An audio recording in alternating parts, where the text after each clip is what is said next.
What's going on, y'all? It's Jared, the Lanyard Tech. I'm doing another Lanyard Legends podcast. And today we're going to be interviewing Tyrone E. Wilson, founder and president of Cover6 Solutions. It's a great cybersecurity firm based out of Virginia in the DMV area, in DC, around DC, if people are not familiar with DMV. Thank you for joining us, Mr. Tyrone Wilson. Thank you for having me. All right, thank you. So can you give a little brief bio about yourself? Sure thing. I am Tyrone Wilson, the founder and president of Cover6 Solutions. Cover6 is essentially a two-headed monster. So first, we're an information security services and training company, where we also provide staffing and recruiting services. And one of the ways that we can do that is because about, 7, 8 years ago, we started a MeetUp group called the DC Cybersecurity Professionals. So I also organized that meetup group at 7,500 members. We are the largest cybersecurity meetup group in the country. I joined the military right out of high school. So 2 deployments, I've been able to obtain the skills that most of the skills that I have now, meet a lot of the great people that I know, establish some great relationships just because of my time in the military. I've been in the military ever since, so my entire adult life, still over 20 years. I recently was able to finally get my degree, get my bachelor's a couple summers ago. I have a few certs, CCNA Security, Network Plus, Security Plus, CEH. I'm currently training for my OSCP as we speak. Yeah, I heard that's difficult, so right there. Yeah, we'll see in about 30 or 40 days. I've taken it twice, so I'm just going to knock it out this third time. Okay, cool. All right. Well, what pushed you in the technology arena? It was something that I always knew I wanted to do. When I joined the military, I took the exam. My options for jobs were pretty much unlimited due to my scores. Then I took another test. It was the colorblind test. They realized I was colorblind. So my recruiter after that test came back with 2 options. One was a laundry and bath specialist. The other was a radio operator maintainer. I knew that I wanted to do something in tech before that all started. So I chose to be a radio operator maintainer.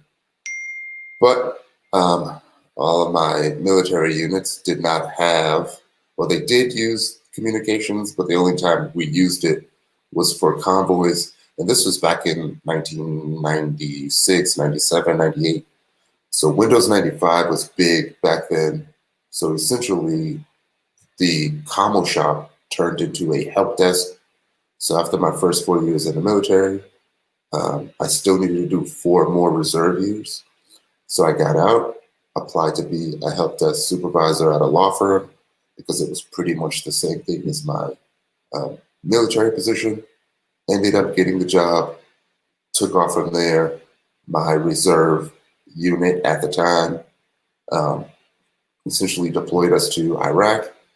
And as part of the pre-deployment training, that's where I learned all of the other, the foundation for the IT skills that I have now. Fell in love with it. Okay. All right. So being a cybersecurity specialist, being in the military, so what made you want to start Cover6 Solutions? What's the name of it? What was the meaning? Sure thing. So Cover6 is a tribute to my time in the military.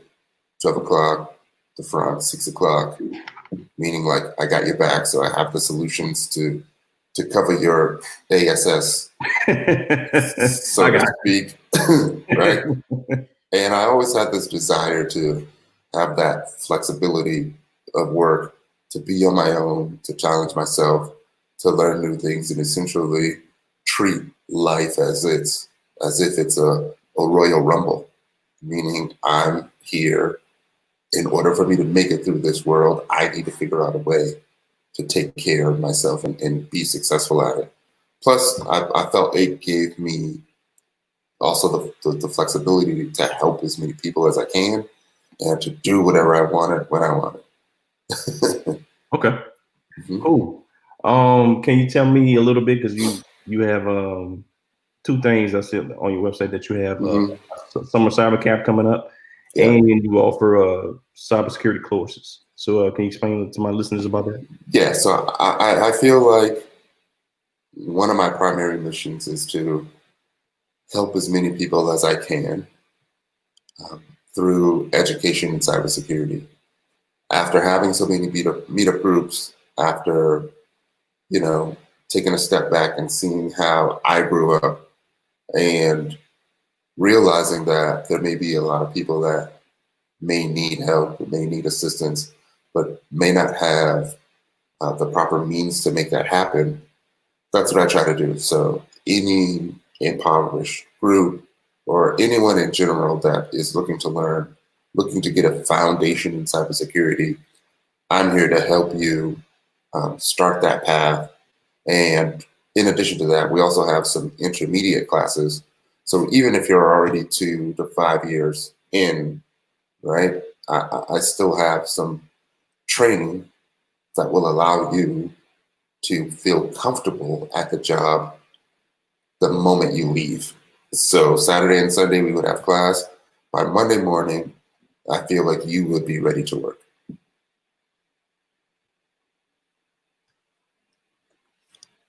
All right, cool. All right. So being that you started your own business, Mhm. um, why did you start? I would say, why did you start the need for teaching and giving back and starting up the MeetUp organization? If people don't unaware, MeetUp is an app where people can meet up for anything. Particularly, you can meet up people for volleyball, Mhm. skating, working out. So, what made you want to start the MeetUp in cybersecurity in Well, the DMV area? okay. So in all honesty, I believe I was a sales engineer at the time, and I was big into a protocol called IPv6. Right. So that's another Cover6 is also another tribute to that. Okay. And I wanted to practice giving.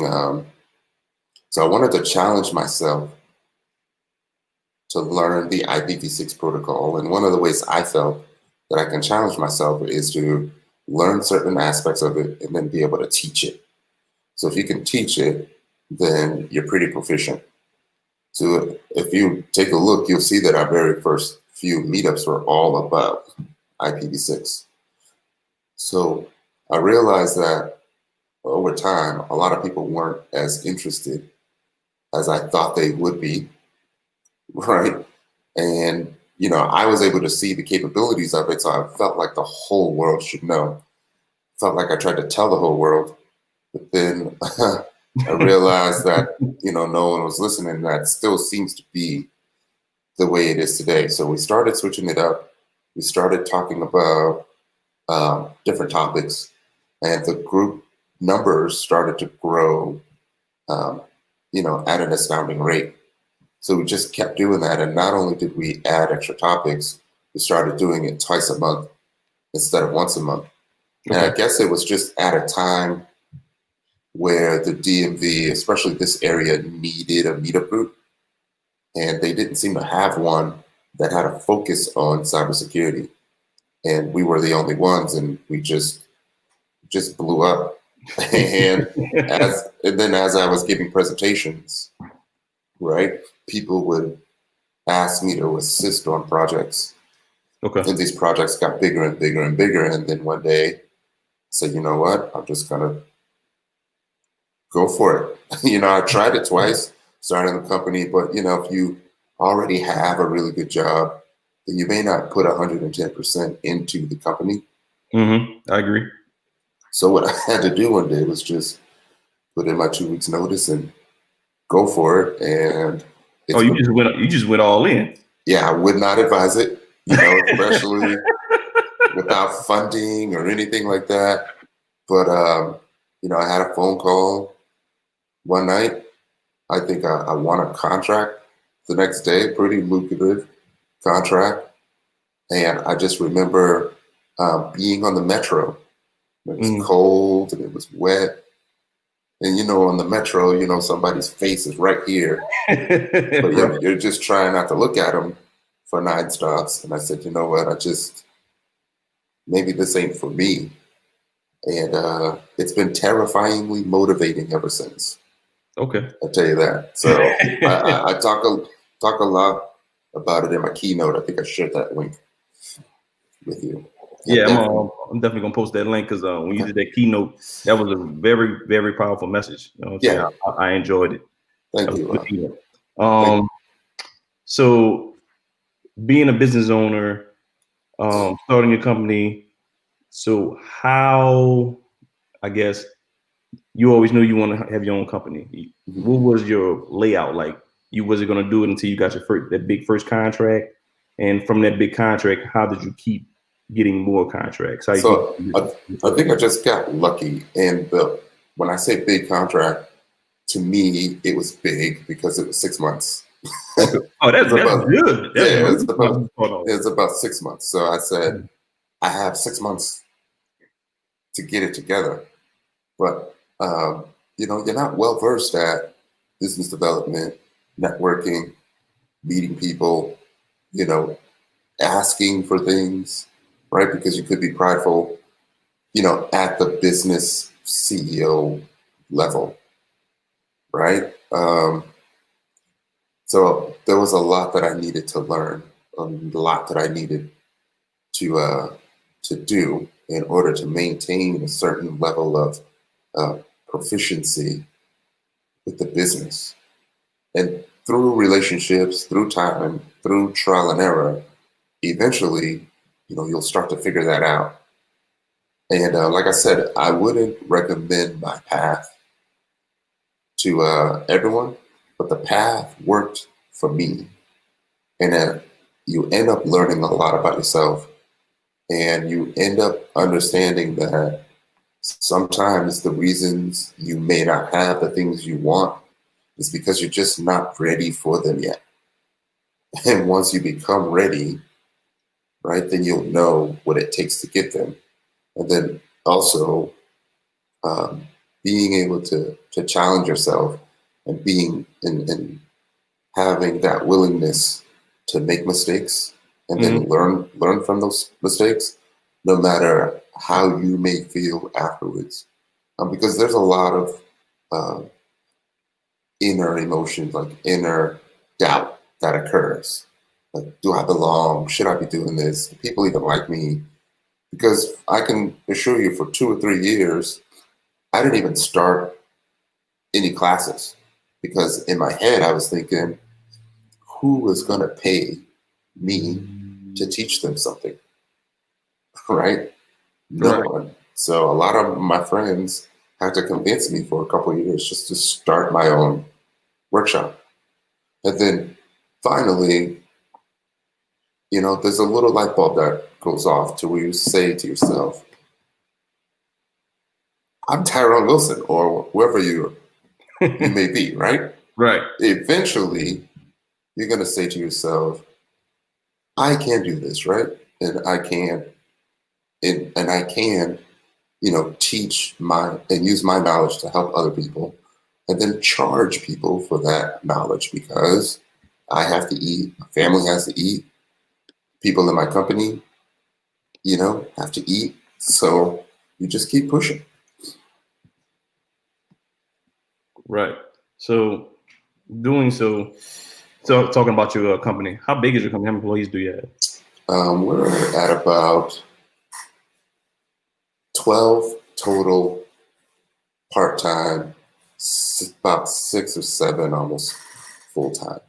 Okay, cool. Right. So we're not a large, we're not thousands of people, we're not even in the Right. hundreds, but just having the ability to talk to, the team, every week. So we got to do Zoom calls Right. now, but being able to get together, being able to pivot like we do, work on different projects, whether it's the vulnerability assessments, pen testing that we do on a regular basis, to transitioning from that to creating these different levels of courses from intro to cyber workshops, SOC analyst prep workshop, the summer cyber camp, which is one of my favorites for the entry level high school students and early college, to like we even have a week-long attack and defend course, which I think is, just it's a mix of the offensive and the defensive workshops Okay. that we create. And it's just being able to pivot from, having a company to still doing things with the meetup group.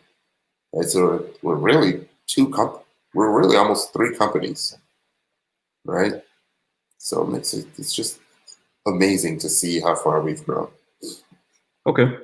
And with that class you were just talking about, the one you defend pretty much red team, blue team. Mm-hmm. When do y'all offer that class? I didn't see that up there. So we try to do it at least once a month. So it's on. I'm gonna make it live again today. Okay. And what it is, it's just for 5 Tuesdays, 3 hours a week. We get together and we learn blue team fundamentals, and it's based off of my experiences from my job. So I was a fusion cell team lead. I've done SOC work from various levels of the military through different organizations like Department of Energy, the FBI, JTF-GNO, which is now US Cybercom, Okay. and also 2 deployments. So I've been in charge of network intrusions at the highest levels of, DOD and the government. So I want to be able to let everyone know that, you can obtain those skills. Okay. Right. It's just going to take some work. And if somebody is attending those courses or camps, especially that one you just referring to, mm-hmm. What type of equipment do they need? Can they just do it on an iPad? Do they definitely need a laptop? So there's a couple things that we offer. So we do offer a lab environment. So if you do not have a laptop that has the hard drive space, the processing power to install different virtual machines, we have a lab in the cloud. We give you a VPN configuration. You can VPN into it. Then you would just need to install, some simple tools right there on your laptop. So just Mmap, Wireshark,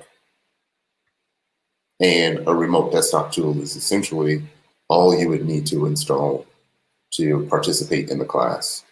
Everything else is up in the lab. There's vulnerable machines, there's secure machines, there's a Splunk instance, there's an instance of Security Onion.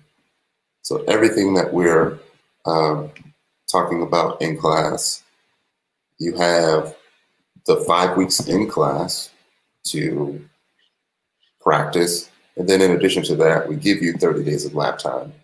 So you can use those 30 days to do whatever you would like to do in that lab. If you want to practice exploiting machines, you can.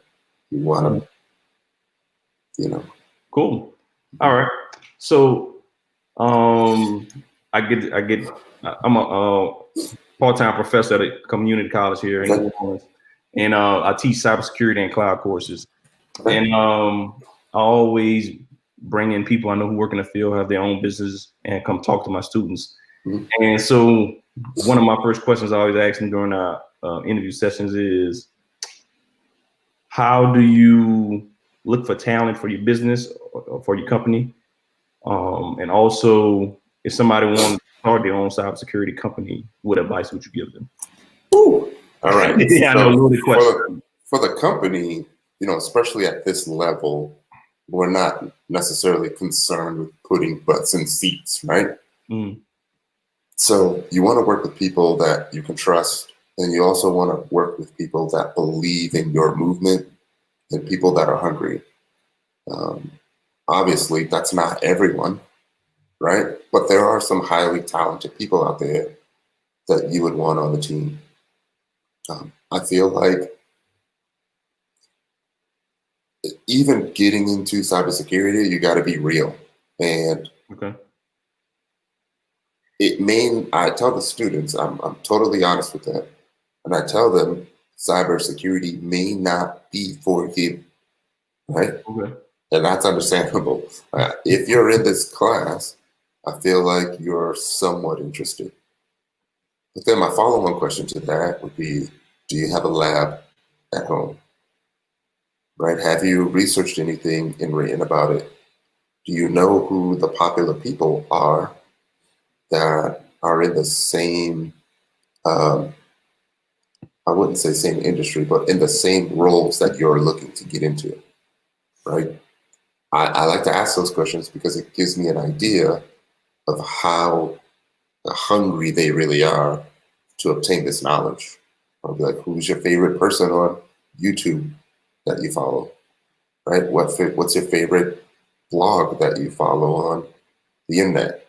So that would give me an idea. If they say, I don't know, I don't know, I don't know, and that makes me think about that person's Right. level of passion for it.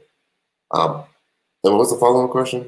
Just want to make sure I get it. I think the first question was, Oh, can they start their own business? yeah, what advice would you give somebody who want to start their own cybersecurity firm? All right, this is what I would say. I would say find something that you're really good at. Find something that you love doing, and find something that there's a demand for, right? So you're solving the problem. And don't take my approach. So my approach was, we're Cover6 Solutions, right? We can do anything because we're a solutions company. Mm-hmm. But I would say find your niche, become really good at that, and have it become something that people know you for. Okay. And then once you get to a point where you can comfortably identify what your value is for 1 hour of your time, and you can consistently start charging for that 1 hour of time, then start a business, right? LLC, $400-500, learn how to do your taxes, right? Yes, definitely Read not up, Texas. read up. There's nothing wrong with starting a business, right? It's not gonna hurt you unless you mess up somewhere financially, right? You don't even have to go 110% with it like I did. It could just be something you do on the side for now. If you want to get an idea for what that feels like, do it. I wouldn't hold anyone back. As a matter of fact, I would try to help anyone who ever tried to make that decision. Just let it be known it's not for everyone. People are going to judge you as soon as you tell them you own a business, Okay. right? So carry yourself as if you are a corporation, right? And everything, especially at the beginning, needs to be about the business. And I know it's really weird because I struggled with that. So I'm a 20+ year InfoSec professional that wants to be an entrepreneur. So I want you to know who I am, but I don't want you in my business. Right. You know what I mean? So, and a lot of people struggle with that because they still want to keep their personal Instagram account, still want to keep the personal Facebook, TikTok. They want to be on all the personal social media accounts speaking about themselves and not realizing that that takes away from the business. Okay. So you have to decide, are you the business? Because in my case, Tyrone Wilson was the business name that, like, people know Tyrone Wilson more than they know Cover6 Solutions. And I'm steadily trying to push Cover6 Solutions, but not many people know who that is until you start saying it and putting it out everywhere. And people, essentially start to get annoyed with seeing your logo. But you gotta push past that. You think Nike cares how many times you see their logo? No, because you see it everywhere. Right. Okay. So you've been owning your company for a long time now. What was your biggest mistake, and how did you come back from it? Wow. I would say my biggest mistake is I'd say the complacency, Okay. because there will be times where you're doing really well as a business, or what you perceive as really well as a business, and sometimes you may have a few projects that you're focusing on because you really want to do well with the project, not realizing that it's taking away 75 to 90% of the resources from the business. And because your focus is on this project or these few projects that you're on, you forget about the business development aspect of things. And you forget to ensure that you continually have these contracts coming, right? And if you forget to do that and you lose one of your biggest contracts, or one of the biggest contracts ends, and you can't sustain the level that you were at, then you end up taking a big hit. So you never want to go through that again, right? And I think the other thing is believing in yourself at a subconscious level. And it was really bad with me, to a point where I had to go to a subconscious reprogramming class. Okay. Because for some reason, I required validation from my family that I was successful.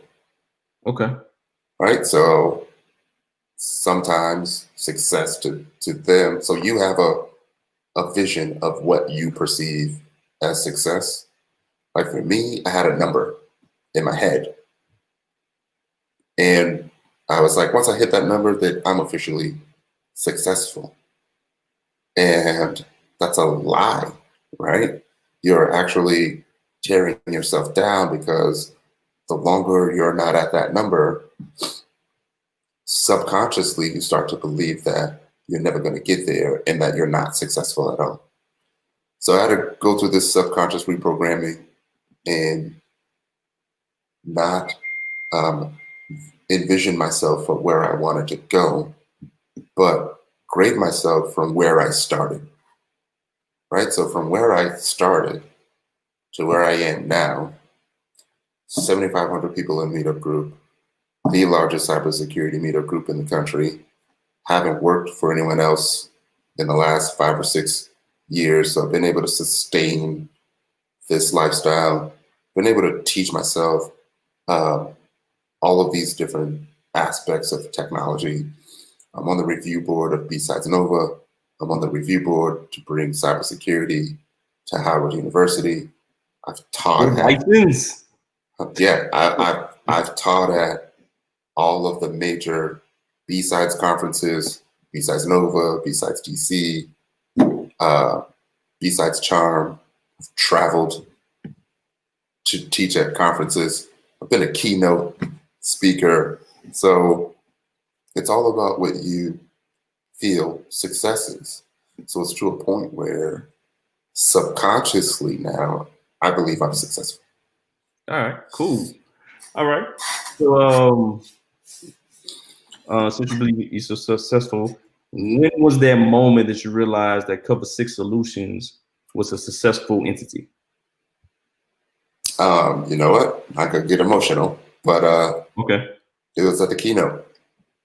So the way I prepared the slides was you have this cover information slide where you tell everyone who you are. Mm-hmm. And then I spent a portion of the talk breaking myself down. And then I spent a portion of the talk bringing myself back up. So in the video, you can't see the slides, right? Mm-hmm. But during the talk, that very first information slide comes back up. And that information slide says, who is Tyrone Wilson? Right? And then that's when it hit me. I'm in the conference, and I'm looking at all these people. The slide comes up and it says, who is Tyrone Wilson? And then to myself, I asked myself that question: who is Tyrone Wilson? And then the bullets start flying down. And I've never said it that passionately before, but I said, Tyrone Wilson is the founder and president of Cover6 Solutions, right? Right. Tyrone Wilson is the organizer of the largest meetup group in the country, right? Tyrone Wilson is a father. Tyrone Wilson, is I was looking for my siblings. Tyrone Wilson is, the sibling of, 8 siblings. There's a story about my siblings in there. And then there was a couple more bullets. Tyrone Wilson is a college graduate. And then the very last bullet says, and now Tyrone Wilson is a keynote speaker. That was my mic drop moment. And I walked off the stage. Well, they blurred it out, but I didn't say it so nicely. Okay, I got you. But I said it. They bleeped it out. Yeah, again, man, that was a great keynote speech. Thank you. I loved it. So being that we're in America and we have different views and we have to deal with different things. So being a man of color, has that ever affected your business? Have you ever been turned down? People didn't know you were African American until you walked in. How do you deal with that? Because you also talk about that in the keynote speaker as well. Yeah. So anytime that I can give people that look like me the opportunity to see me and see that it is possible, to be on that stage, to be, in front of a group of people speaking, I want to give them that opportunity to try to address all of your questions. I'm sure it may not have been obvious, but I'm sure that I may have been turned down because of what I look like, who I am. Mm. And maybe even my name, right? But I see it as an opportunity to show people that they don't have to stereotype. There are people that look like me that are technically proficient, that will do well for your company, right? That are worth something, right? So don't try to lowball, right? Pay what you would normally pay. And I feel like people need to see that. Are there bad people in the world, in every industry? Yes. Have I ran into situations at major conferences? Yes. Dumb things that you wish you didn't have to overlook or push through or fight through. Yes. It stinks going somewhere and being the only person of color. Like, it's bad enough, that it exists. And sometimes, like, you just want to go a full day where you don't have to remember that you're Black, right? Like, I just really want just one day of that, where I don't even have to take it in consideration. I can just be a person. And I can tell you that the meetups, I feel that way at the meetups. I feel that way, like, at a B-Sides Nova conference, right? I feel that because, we'll have a table and a lot of my former students come to the table. A lot of my meetup members will come to the table, and then it just feels like family, right? Everyone that comes to say hello. And, we even bring out the margarita machine towards the end. So I need to come on a meetup. Yes. So it makes it, it makes it really fun and enjoyable. And, I'm not going to say that it doesn't exist, especially with everything that's going on in the world. But I also try to tell people that, these things are happening for a reason, especially what you're seeing on TV, right? And I just want people to and I know it can be difficult. I know you can be angry, but to somehow um, just take the emotion out of it. Think about what you're seeing and think about who benefits the most by you seeing that, right? Who benefits by you being angry? Who benefits by you being emotional, right? There's a reason that they're showing you things that happened 4 months ago, or 9 months ago, or 8 months ago, right? There's a reason for that. So I try to focus on helping the folks that I can help as early as I can. And I try to remove as many instances of, I call it subconscious inferiority, Mm-hmm. right? Like you don't want to walk around subconsciously thinking that someone else is superior to you. And you don't want to teach your kids that because your kids are going to grow up that way. Exactly. So I try my best to focus on the task at hand, which is helping people be as technically proficient as they possibly can, and then using that technical proficiency to improve a life, which means getting a better job, right? Being able to teach someone else, having a skill, improving your resume, being able to hire someone, becoming a manager. Um, that's what I try to focus on. I feel like if you can focus on that, then you have the ability to have a cure in lieu of just treating the symptom. Okay. That's good right there. Yeah. So being that you're a business owner, how is that work-life balance? Being responsible for your employees, being responsible for your family. How do you walk that fine line?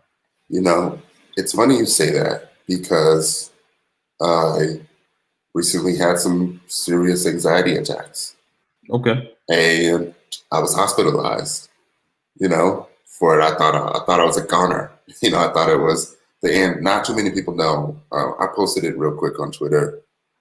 But when you're in the grind and you get used to the grind, you feel like that's just my regular grind, right? Right. And people are like looking at you, asking you questions like, how do you even have that schedule, right? How are you able to do all this? And you say to yourself, I've been doing this for years. Like this is my regular life. As a matter of fact, I feel like there's some things that I haven't done, right? Right. You look at your task management tool, you're like, man, I still have all these things that I need to do. There's so much that I haven't accomplished yet. And COVID, the lockdown, was the best and the worst thing that ever happened. So it was the best thing because from sun up to sundown, you literally have nothing to do but focus on yourself and the business. So that's what I was doing. So a lot of business processes, websites, helping other people get started with their website. I had more podcasts. I was the guest speaker the most times I've ever had in my life. The virtual meetups. So the Mm-hmm. meetups were virtual. We're doing meetups instead of twice a month. We're doing them every week, right? Okay. And then eventually, all that preparing for class, I started getting this tightness in my chest and stuff. And I'm like, what is that? My fingers is numb in, your body, right? And you're like, this don't feel right, and you try to fight it. And every day you wake up, any little scratch, any little tingling in your foot, any little ache in your body, you think it's COVID, right? Do I have coronavirus? So every Right. day was like that. And being in the military, I was already diagnosed with PTSD, and folks with PTSD handle anxiety a lot worse from what I was researching. But even with the PTSD, you really don't even feel like it's bad, or you really don't feel like you're depressed at all until you take a look take a step back and you start to look at things. And you're like, man, like, I don't take my daughter out in public. You know? Mm. I don't do this. I don't do that. Like, I don't communicate with people regularly. And then you're like, wow, I'm depressed. Or I have PTSD, and you think that it's just your life. You think it's normal until you look at it and do a little bit of research, and you're like, no, this is not normal, right? You shouldn't be saying no to these speaking engagements, right? You shouldn't be saying no to this networking event or to this group event, because that's going to affect your life, may have a negative impact on your life, right? But after that, it actually helped me a lot because I started taking time out for myself. So in the mornings, I go work out, even if it's just go for a 2-mile walk, 3-mile walk. I started getting my Apple Watch back together and setting my activity, try to close those loops every day. Yep. Get another app, Same here. yeah, where I'm tracking what I'm eating every day, and having a really good diet, and even meditation, right? Transcendental meditation. Started meditating, started knocking out those tasks, started communicating with family, and it ended up taking a lot of that stress away. And then I just started incorporating that into my daily life. And I tell you, I probably never felt better, unless it was a deployment where I was working out every day, twice a day anyway, but because I had nothing else to do. But yeah, it's been the best thing that ever happened. Okay. Great. So do you feel that what brought it on was because you was working too hard? Like you was taking on too many tasks, trying to handle everything at once? I think it was a mix of everything. Okay. The worry, the stress, the work, the fact that your brain is thinking about these things constantly. So it's like a something that's there that's taking away, brain cells. Mm. You're acquiring some mental space just to even think about it, right? And the fact that it's there, it's still weighing on you. And between that and the stress of possibly dying every day again, I spent 2 deployments thinking about dying, right? And now I'm thinking about dying every day again, to where you're afraid to even go outside for a walk. Okay. Anytime you have a little shortness of breath, you're like, man, I think this is, between that, the working from sun up to sundown, like I would literally, if I can breathe, then there's a big chance that I'm at my computer, either working on documentation, working on something in the lab, or working on trying to improve something.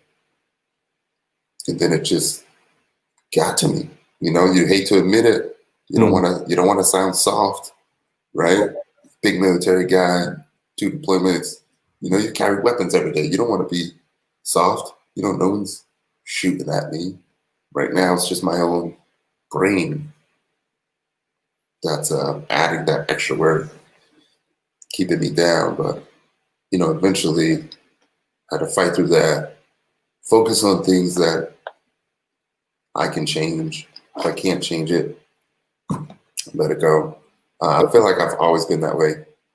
It's probably why I don't have any grays right now. 43, okay. No grays. I don't think. Let me knock on wood. All right. Okay. So since you're a cybersecurity firm and you're the head person in charge, so what do you do? Like, how do you structure your business? Like, you pretty much do the vision, you do the day-to-day, you have somebody beneath you to do day-to-day operations? How does your business operate?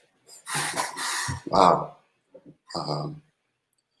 So I feel like right now we're at a point where we focus on things that I want to do.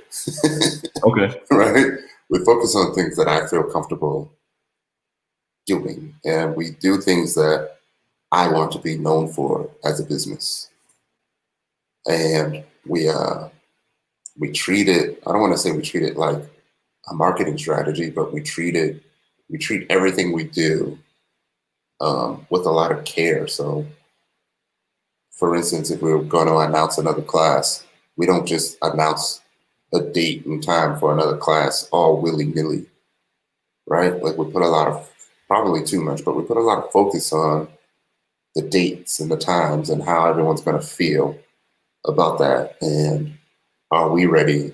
If not, what do we need to get ready? What are we missing? How can we make it better?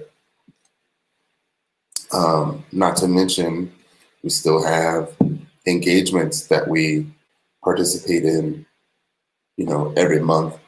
So we need to focus on those and making clients happy, or keeping the clients that we had during COVID, making sure they're happy and what we can do better, and still doing the business development. Like, it's so much. We use a tool like Asana. I try to stay product agnostic, but I actually got to a point where I cleaned out my inbox. Oh, really? All right. Believe it or not, I actually took everything out of my inbox, but it was in Asana. And I think that was one of the things that broke me down was the fact that, and I think I even tweeted about it. So it was like, yes, I'm so organized now because I have everything in my task and project management program. But then you take a step back and you take a look at the tasks that you have in your task management program, and you're like, wow, I have so many things that I have to do. But as long as it's in there, you have the ability to just start knocking things out, assigning tasks. And it's just great for everyone else's mental state because they know what their focus is and they have an idea what you're focusing on. It just helps. It helps everyone, right? Okay. I got it. And believe you me, like the inbox is not empty now. Right? Like just this almost 50-minute conversation is just, I could see the numbers Bing, bing, bing. I understand. piling up. Yeah. Yeah. Okay. But it's great though. It's great. So when you are conducting vulnerable assessments or providing cybersecurity for organizations, like how do your team go about conducting them? Like what are the tools you utilize? If you could talk about it. Sure thing. So we have different levels, level 1, 2, and 3. And we're actually going to be announcing a level that's a little bit lower than level 1. And we call that continuous monitoring. So if you just want to know what your network infrastructure looks like from a passive attack perspective, we can do that for you. And then we can monitor it for you for a full year. And then that's without us using any tools or anything. I mean, any active tools. So we're just gathering information. And based on the information we gathered, these are all of the issues that we found. So there's about 19 things that we test for compliance, web security, blah, blah, blah. If anyone wants a further explanation, I can. And then we have the level 1 assessments where we use vulnerability assessment tools, pro versions though, of either Qualys or Nessus or Burp Suite Pro if you have a website to do a vulnerability assessment on your organization. If you wanted to take it a step further, right? If you want us to do some probing and some testing, we can with our level 2. With the level 3, If you want just the full-on pen test, social engineering, test firewalls,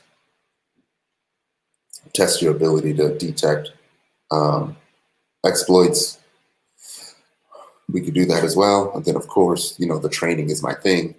So if you need some cybersecurity awareness training for your execs, for your management team, for your network security team, we could do all that.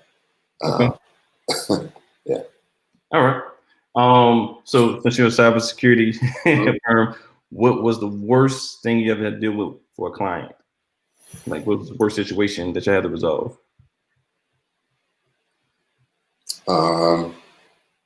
You know what?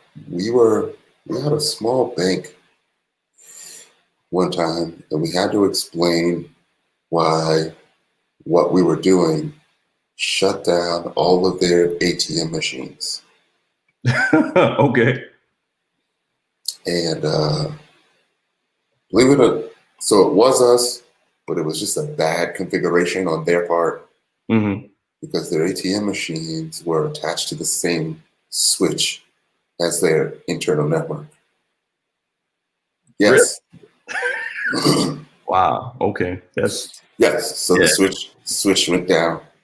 Okay. During testing, so yes, our initial scans kind of took the switch down. It should not have, but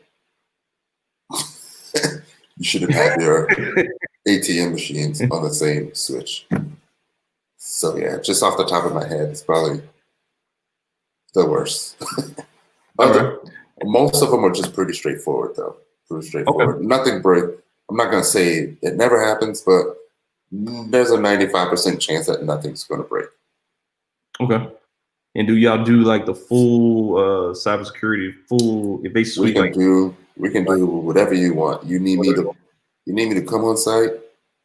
I can't. Do you need me to put a little blue devil sticker underneath the CEO's keyboard? I could do that.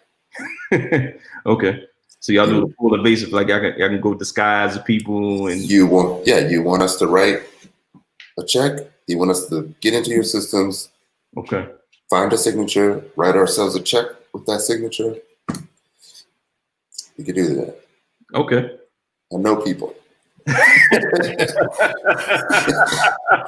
Yeah. I like that. Yeah. I know people. I mean, I have some skills, but we get it done. All right, cool. That's what's up. So if a student wanted to get more training diverse, what certifications do you recommend? Because there's so many out there. It is. In all honesty, I used to say, like, if you want to get into cybersecurity and have a career in cybersecurity, then the Security Plus certification is a good start. And it's not because it's a great cert or anything like that. It's just, especially in our area, there's a lot of government contracts. And in order to work on a government contract, there's a minimum. Oftentimes, there's a minimum IAT, IAM level 1 cert that you need to get. And most likely, the Security Plus is going to fall in that graph. But, as I mentioned, it goes back to what you enjoy, what you love doing, and what there's a need for. So the questions that I like to ask is, do you want to be hands-on or do you want to be managerial? Do you want to focus on hardware or software? Do you want to be offensive or defensive? All right, I get an answer for all those questions. Do you like to code? Do you like to build websites? And then I ask them, what are they already doing? What are you doing right now at home in your spare time? Nothing? Okay, well then, this may not be for you. Exactly. Right? You tell me, like, you do nothing, you just want to start from scratch right now. I can help you, but you're going to need to develop a little bit of passion for it first. I feel like your job is to be good at your job, right? But there are some beginner videos out there, like Professor Messer on YouTube. The entire A Plus, Network Plus, Security Plus training videos are right there on YouTube. The Cyber Mentor has a 15-hour, what is that, a basic pen testing course on Who's that? You got Cyber YouTube. Mentor? The Cyber Mentor. Okay. Cover6 Solutions. We have a ton of videos on our YouTube channel. And what else? Iron Geek. What Iron Geek does is he records a lot of the B-Sides conferences. So a lot of the talks from those conferences are recorded.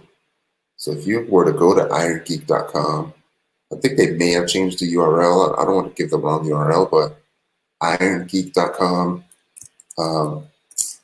Sorry, Adrian, if I messed that up.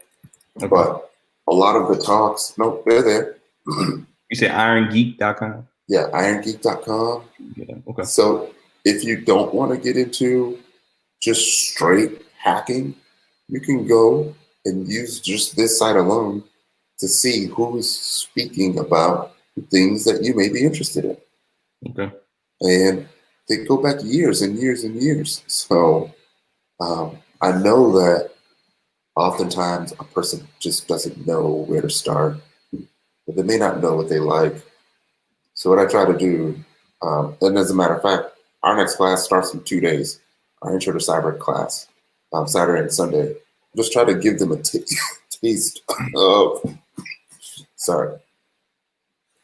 as many things as I can, from passive recon to offensive aspects, defensive aspects in that Wireshark, SIM tools, security onion,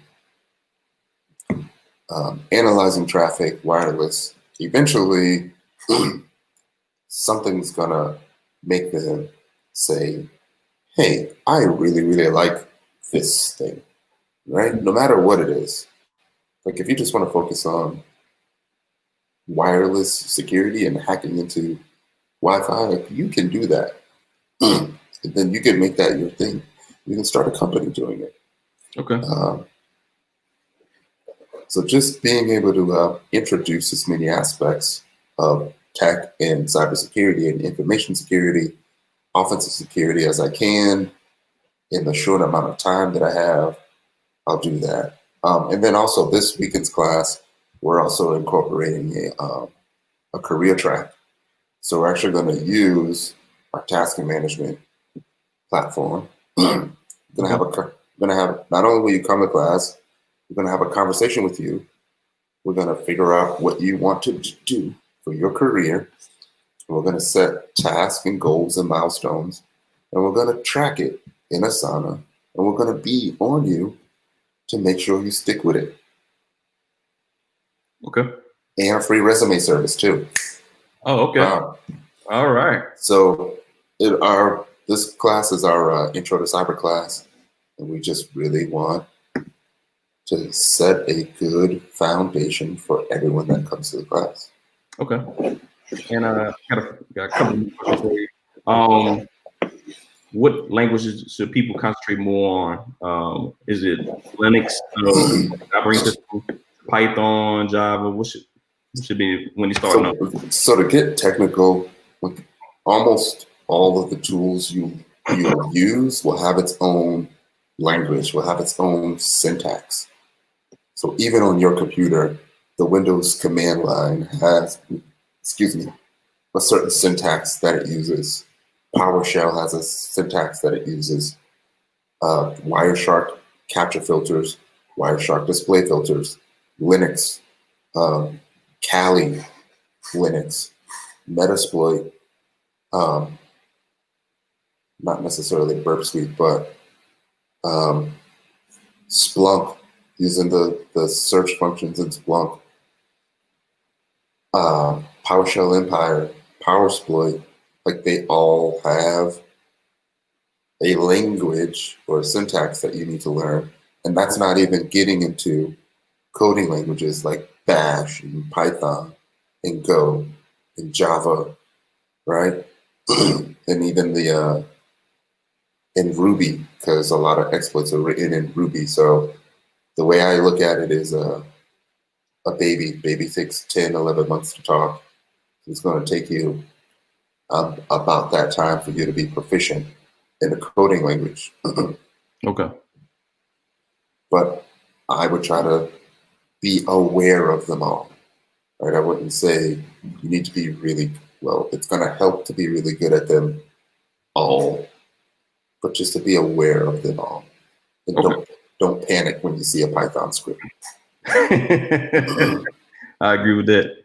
Okay.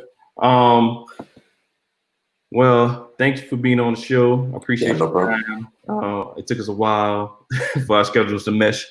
Mhm. Can you please give the people your social media handles so they can reach out to the websites, everything you want? Sure thing. I'm pretty big on Twitter, so Ty Wilson 21 on Twitter for me personally. That will pretty much get you everything for me personally on social media. The company, Cover6 Solutions, so cover6solutions.com or at Cover6 Solutions, that is the number 6. The MeetUp group, we're also on the web, so meetup.com/DC Cyber Warriors to get you the MeetUp group. But essentially, if you go to cover6solutions.com, it will lead you to everything else. Yeah, I got it I got it up right now. This is the meetup he was referring to right here. You can see you got 7,500 members. Yeah, so it's meetup.com/, so that's our company portal, but it's /DC Cyber Warriors. Oh, DC Cyber War. Okay. Mm-hmm. And our next meetup is June 11th. It's actually going to be a capture the flag event. All right. And this is your Cover6 Solutions website. Yes. This is the training he's referring to over here. Intro to Cyber Workshop. Yes, you can learn all about our different training offerings. That one is this weekend. I believe what's going to happen is we're going to have the one this weekend. So I think we only have the 2 offerings right now. It's just the one this weekend, and then the Summer Cyber Camp in July. We will announce another SOC analyst prep workshop and an attack and defend workshop in July. But what's happening is I'm taking the month of June off to go after my OSCP. So sorry if you wanted a class in June, there will be no June classes, but we're starting up again in July. All right. All right, Mr. Wilson, I appreciate your time. Mm-hmm. My subscribers enjoyed all your information you've given us. Enjoy the rest of the day. All right, everybody. Thank you for tuning in. No problem. Thank you all. All right. Any last words? Hey, you can do this, right? You do belong in this industry. You can be whatever you want in this industry. Trust me, I'm living proof of that, and I will help you be whatever you want to be. So I look forward to contributing to and hearing all about your future success. So those are my parting words. All right. Thank you. All right, y'all. Y'all enjoy the rest of your day or evening whenever you listen to this. All right. We out. All right. Peace.